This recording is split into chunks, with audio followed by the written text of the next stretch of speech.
Do you know this war has been going on in Ukraine since 2014? 8 years. 8 years Ukraine has been shelling the people of Lugansk and Donetsk. The narrative being sold in America is that Russia invaded Ukraine unprovoked, started this war a couple months ago, and this war, but actually is in its 8th year. Maybe Ukraine shelling civilians every day and killing thousands isn't considered war because America was complicit in the deaths of innocents.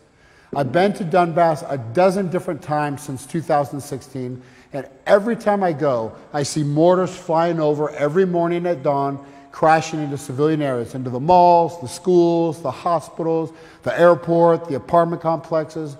You will not hear about this in the media, and this has been going on for 8 years.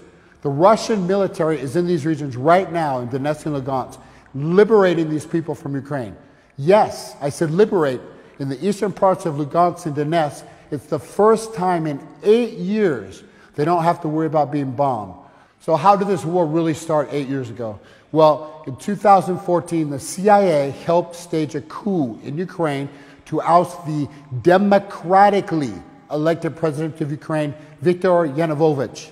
The subsequent Western puppets that were installed pulled Ukraine away from Russia.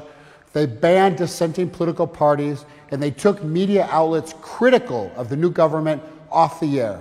So in May 2014, both Lugansk and Donetsk held referendums. In both provinces, the people overwhelmingly declared themselves as free republics. They have their own constitutions, they have their own government, police, school systems, hospitals, everything. Ukraine did not acknowledge the will of the people and instead began an 8-year military campaign of bombing these people that has killed thousands and thousands.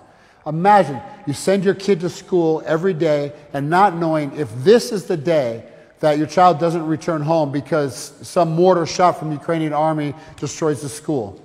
The Western media paints a narrative of Russia as the aggressor.